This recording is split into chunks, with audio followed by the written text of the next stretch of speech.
May ayan guys, so may magte-tent na guys. So, mga dala silang tent. Ang presko naman kasi dito. Ayan, naglalaglagan yung mga dahon.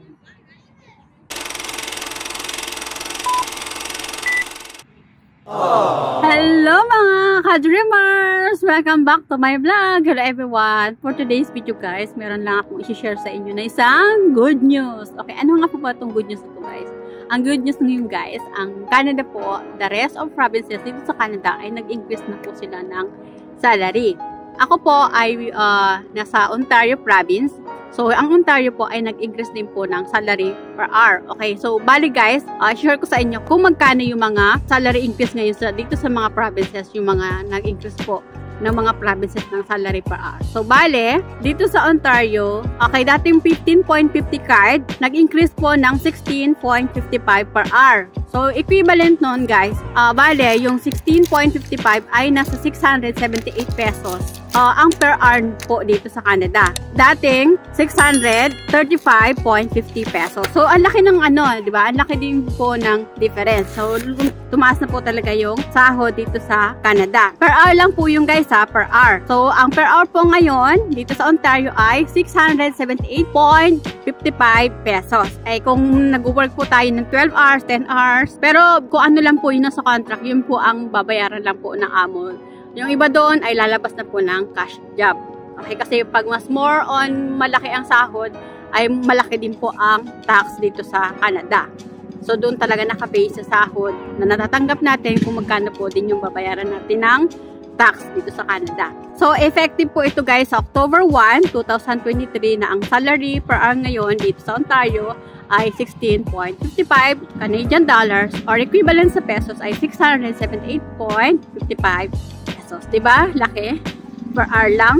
Tapos guys, kapag student po, under the age of 18, kasi allowed lang sila mag-work ng 28 hours per week or 20 hours per week, dati ang salary nila ay 14.60. So ngayon, nag-increase na rin po ng 15.60 per hour. Kaya mag-compute kung magkano. Basta 41 po ang rate ngayon dito sa Canada. 15.60 times 41. Kapag home workers naman, tulad ko ay home workers po ako sa in-home nag-work, ay 17.5.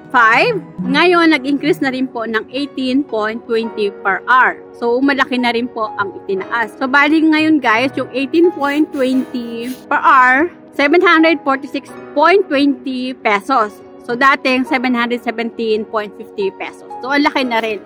Believe nyo guys, 746.20 pesos na ang marireceive ko by next year kapag nagbago na yung contract ko.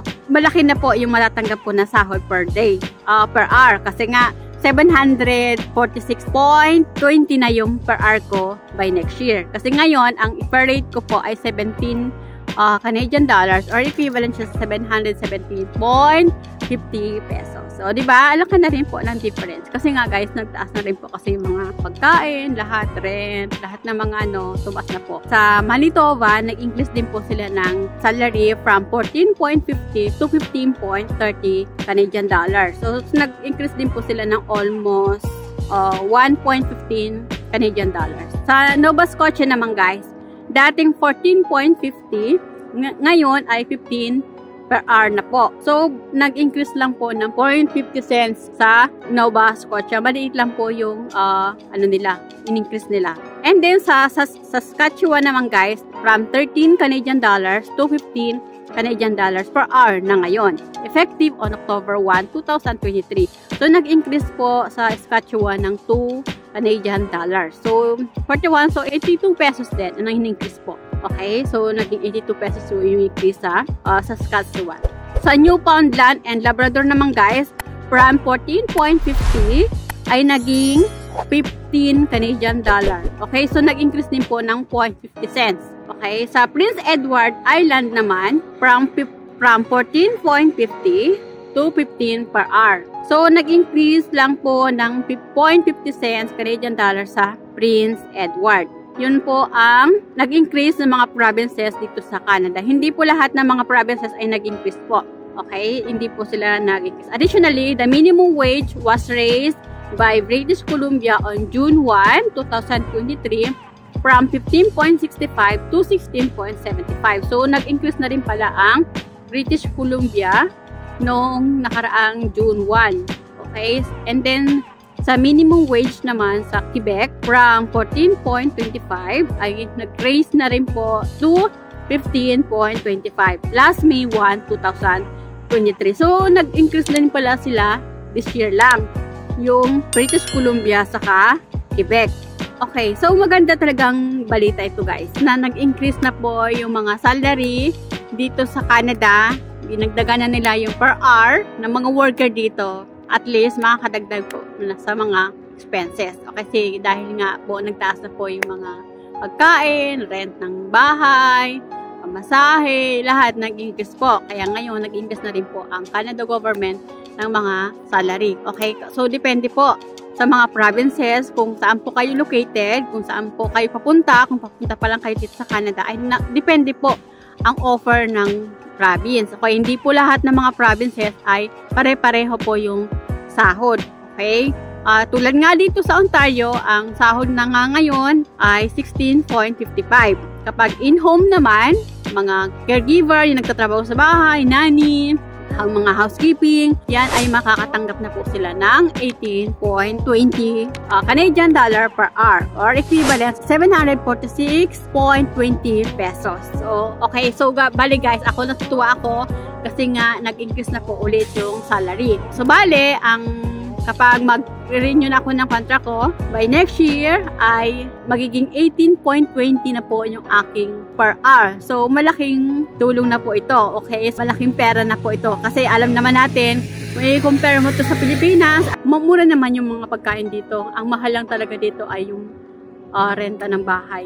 Yun guys, na-share ko lang sa inyo ang magandang good news dito sa Canada kasi nga lahat, karamihan ng mga provinces ay nag-increase na po ng salary per hour effective on October 1, 2023.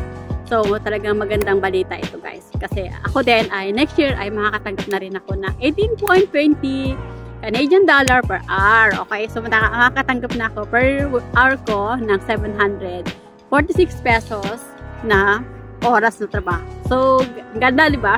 Magandang balita ito. So, yun guys, sa mga nagbabalak po na pumunta ng Canada, ngayon guys, mag-apply na kayo kasi nga tumataas na po yung salary dito.